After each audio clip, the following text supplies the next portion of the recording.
Now you've picked your war and your battle, and it's time to organize the essay and begin the research phase.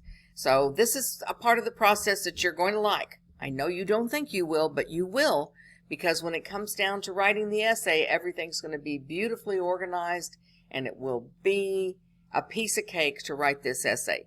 The outline is where the research and the work take place. The writing of the essay is the joyful expression of that organization. Did you buy that? Okay, let's go through it together.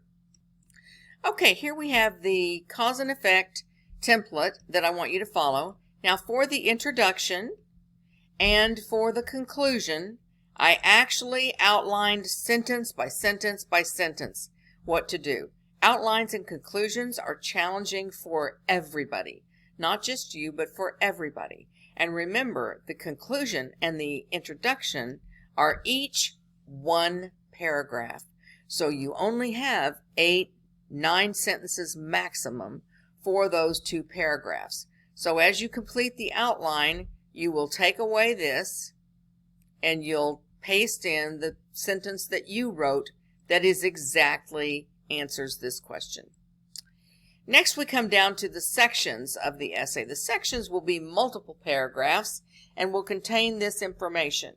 Now we have the causes of the war or the battle. Cause number 1, cause number 2, cause number 3. Let me show you how we might start the detailing of that. I'll show you one, then I'll fill the rest of it out. So 1. Okay, so I'm just going to start with the cause, and let's just say, I'm just making stuff up because I don't even know what we'll be talking about. But so an autocrat dictator needed to be removed so the citizens could live. Government graft and corruption, the acquisition of new lands and resources. Whatever the 3 causes are, you'll start by putting those there. What were the effects? Okay, so we have the causes, cause number 1, 2, and 3.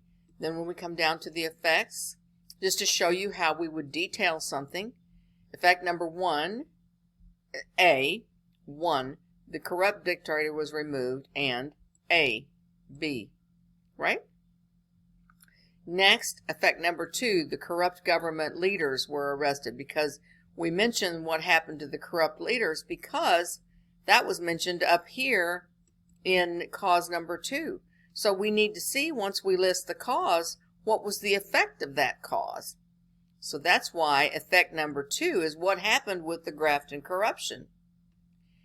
And as we know, because we're not naive, the results of war are not always flowers and unicorns and rainbows. Sometimes the effects of war can be devastating.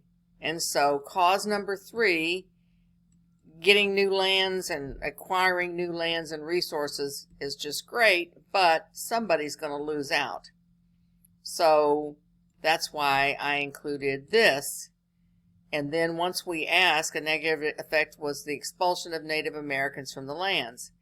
A, the rule of 3. A, what happened to those American lives? And there's the specific. And then there would be a resource.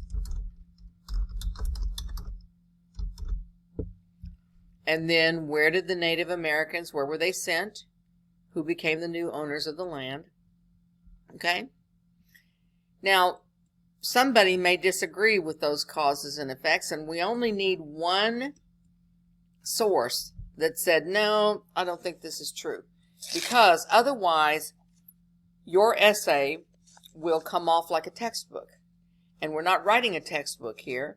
We're not writing a blog. We're writing a research essay that shows that your ideas, supported by research, are good ones.